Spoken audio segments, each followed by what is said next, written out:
Estimados colegas, un saludo cordial. Vamos a continuar con el avance de la cardiología. Hemos visto hipertensión arterial en el tema número 1, un tema fundamental, bastante importante. Pero ¿qué pasa si sobrepasamos los límites que un cuerpo que fisiológicamente podemos aguantar? Pues vamos a llegar a este tema que son las crisis hipertensivas.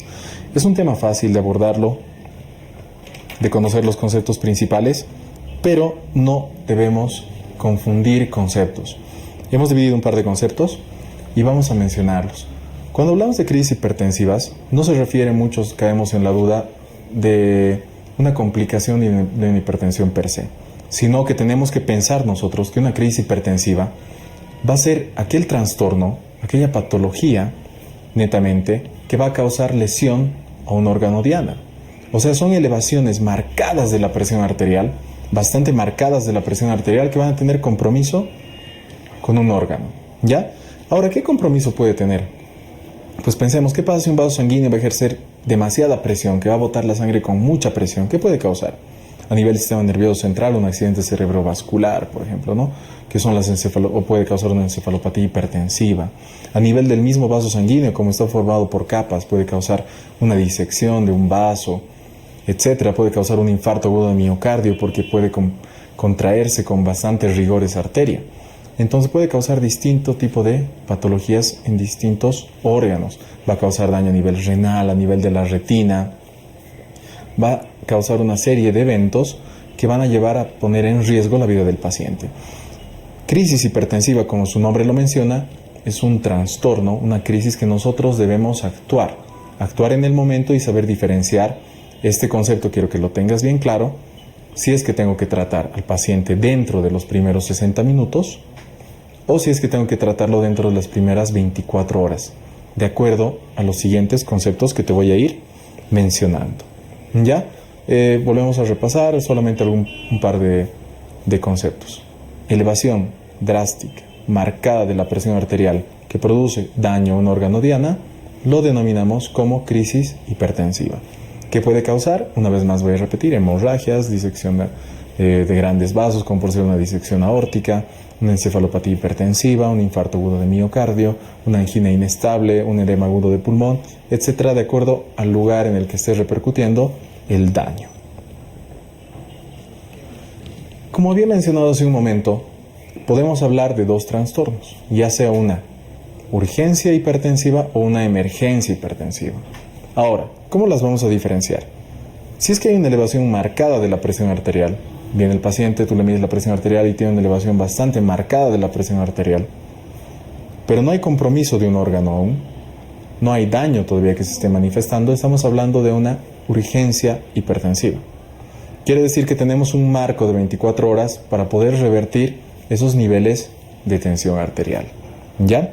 Ahora, ¿qué pasa si el paciente viene y ya tiene lesión de un órgano, de una estructura a nivel corporal? Puede ser, por ejemplo, una angina inestable que ha sido causada secundaria a esa elevación abrupta de la presión arterial, un accidente cerebrovascular, una encefalopatía hipertensiva, una disección, cualquiera de las complicaciones que había mencionado hace un momento o de las repercusiones con elevaciones bastante marcadas de la presión arterial, y estamos hablando de una emergencia hipertensiva. Ahora, ¿al paciente lo vamos a dejar durante 24 horas con este trastorno? No, sino que tenemos que actuar dentro de los primeros 60 minutos de oro. Tenemos una hora de oro para tratar a los pacientes. Dicho esto, ¿qué vamos a hacer? ¿Será el mismo tratamiento en una urgencia hipertensiva o en una emergencia hipertensiva? No, porque ya sabemos que la urgencia hipertensiva no hay todavía un daño de los órganos per se. Entonces podemos llevar el tratamiento de forma escalonada y no de forma muy abrupta, porque tenemos 24 horas para tratar al paciente, ¿ya? Entonces, tratamiento 2. Primero distinguimos: ¿es una emergencia hipertensiva o es una urgencia hipertensiva? Recordamos conceptos: emergencia hipertensiva, no hay daño de órgano; urgencia hipertensiva, no hay daño de órgano; emergencia hipertensiva, tenemos daño de órgano. Si es una urgencia hipertensiva, como no hay daño de un órgano, ¿qué tratamiento vamos a emplear? Pues lo más lógico, por vía oral. Podemos dar los IECAS, como ser el captopril, por ejemplo. Es uno que se utiliza bastante frecuentemente en lo que es una urgencia hipertensiva, y diuréticos potentes como el amlodipino o la furosemida en este caso, ¿no? Ahora, ¿qué pasa si vamos más allá?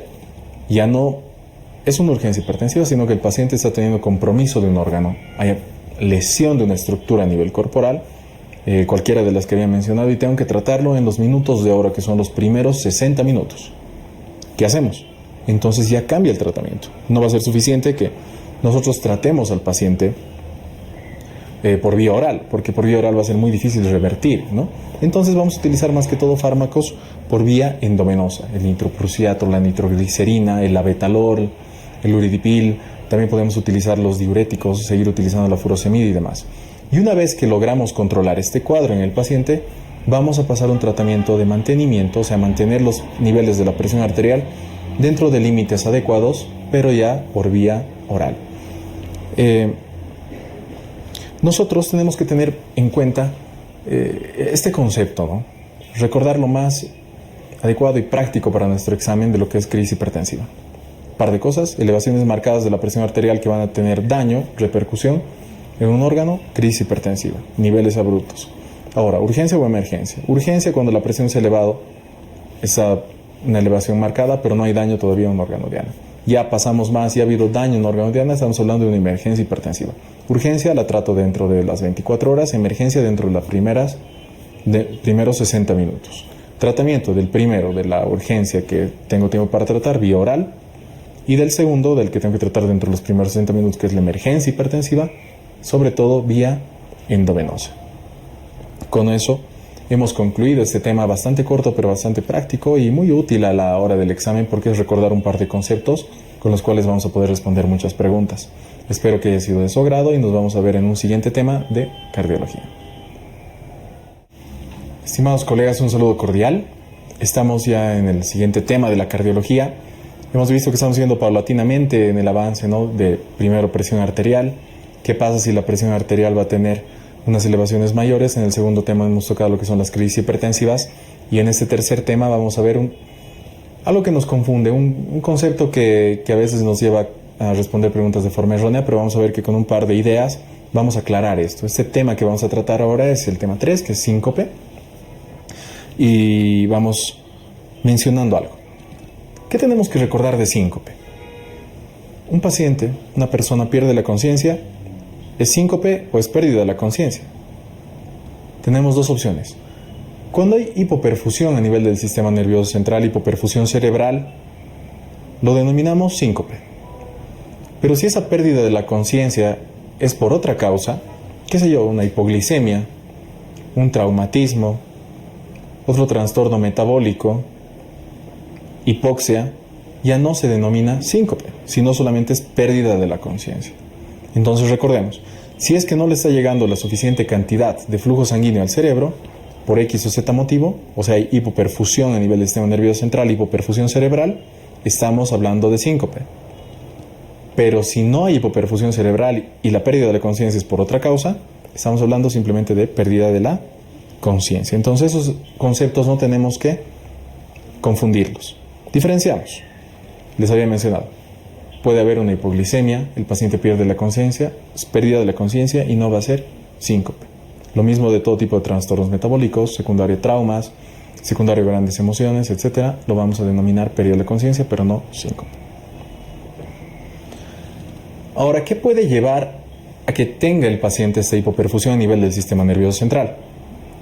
Obviamente, ¿quién va a bombear la sangre? El corazón. Entonces puede ser un síncope secundario, un problema en el corazón, o sea, síncope cardiogénico. ¿Quién actúa sobre el corazón? Sistema nervioso autónomo. Entonces, ¿qué vamos a tener a nivel del sistema nervioso autónomo? Podemos tener una alteración, o sea, ser un síncope reflejo o vasovagal. ¿O qué puede ser? Que nuestras arterias, nuestros vasos sanguíneos no se estén ajustando a los cambios de postura que tiene el paciente, y puede existir una hipotensión ortostática o postural. Analicemos cada uno de ellos. ¿Qué pasa en el síncope cardiogénico? Estamos diciendo que va a ser el origen a nivel del corazón. O sea, hay una patología en el corazón, una alteración en el corazón, que va a producir, obviamente, que menos sangre llegue al sistema nervioso central y el paciente pierde la conciencia. En resumen, síncope cardiogénico. ¿Qué puede estar pasando? Puede haber una alteración del ritmo, puede haber una alteración de la bomba del corazón o una alteración aguda del ritmo, las taquicardias y las bradicardias, taquiarritmias, bradiarritmias. ¿Qué pasa si el corazón está latiendo muy rápido? Una taquicardia. No se está llenando toda la sangre que tiene que llenarse antes de contraerse, entonces va a dar solamente un volumen sistólico bajo, no del volumen sistólico que tiene que tener generalmente 70 ml, lanzará unos 20 ml, va a inyectar unos 15 ml, pero que esas cantidades de ml tan bajas no van a llegar en su totalidad a satisfacer las necesidades del sistema nervioso central y el paciente va a sufrir una pérdida de la conciencia denominada síncope. Entonces, alteraciones del ritmo. Ahora, si vamos al otro extremo, ya también si el corazón está latiendo muy lento, obviamente pues va a pasar lo mismo, no se cumplen las necesidades metabólicas, hay hipoperfusión en el sistema nervioso central, pierde la conciencia, síncope. Entonces, una alteración del ritmo puede dar origen a un síncope de origen cardiogénico. ¿Qué pasa si la bomba está mal? El paciente tiene una alteración por X o Z motivo que está haciendo que las paredes del corazón crezcan. Estamos hablando, por ejemplo, de una miocardiopatía hipertrófica. Sabemos que hay una insuficiencia cardíaca diastólica, quiere decir que el corazón no se llena bien en la diástole. Entonces bombea.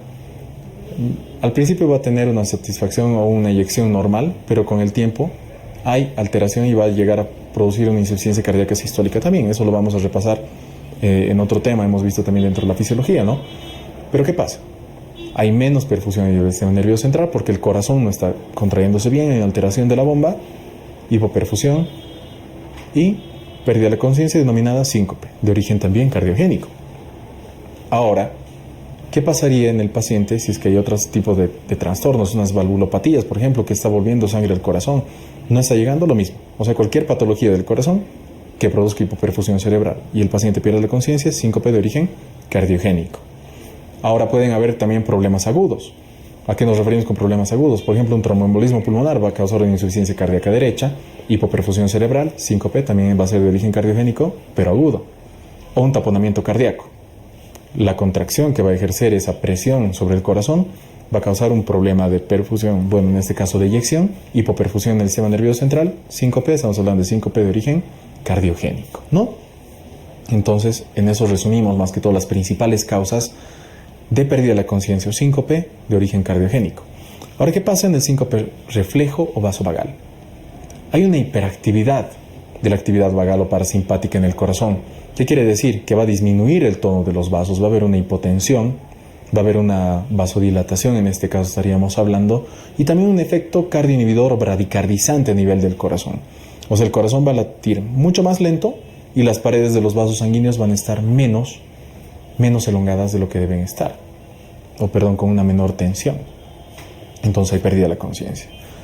Esta hiperactividad o reflejo vasovagal que se produce, o síncope vasovagal que va a dar origen, ¿no? Se puede deber a muchas causas. ¿Qué te produce un aumento de la actividad parasimpática? Por ejemplo, la tos, la micción, el masaje del seno carotídeo, o sea, cuando tienes una camisa bastante aprieta o te anudas la corbata de forma muy aprieta o utilizar bufandas apretas, realizar mucho ejercicio, el estrés, estar mucho tiempo de pie, aumentan la actividad parasimpática y desencadenan en estas personas que tienen predisposición a sufrir síncope de forma refleja o vasovagal. ¿Ya? Ahora vamos a otro tipo de síncope que va a ser por hipotensión ortostática o postural. A muchos de nosotros nos ha pasado. Estamos en posición de cúbito, o sea, echados, nos levantamos de golpe y sentimos mareos. Nos queremos desvanecer. ¿Por qué se da esto? Porque cuando una persona está en decúbito, está echada, se produce vasodilatación, disminuye la tensión arterial también. Hay hipotensión de por sí. Ese estado hipotensivo, cuando una persona se va a poner de pie, los vasos sanguíneos tienen que contraerse. Tienen que contraerse para mantener esa presión y esa perfusión a nivel del sistema nervioso central de forma correcta. Ahora nos damos cuenta, cuando nos levantamos de forma muy rápida, no hay esa acción simpática para la contracción de los vasos sanguíneos, entonces las personas sentimos mareos. Pero en otras personas, tarda mucho más aún esta reacción simpática de mantener la tensión entre los vasos sanguíneos y una correcta perfusión a nivel del sistema nervioso central y se produce una pérdida de la conciencia o síncope. ¿Ya? Eso se denomina síncope de origen hipotensivo ortostático. Una vez más repetimos, se da más que todo por la falta de actividad refleja sobre los vasos sanguíneos cuando una persona cambia de posición. Ahora, pueden existir síntomas prodrómicos, por ejemplo, sudoración, náuseas, malestar general, vómitos, que el paciente sienta antes de perder la conciencia. Y esos son síntomas prodrómicos. Si el paciente siente, o sea, son pacientes que ya tienen este tipo de, o sea, pierden la conciencia por cualquiera de las tres causas que he mencionado, llega a sentir cualquiera de las molestias prodrómicas, pero no pierde la conciencia, se denomina presíncope.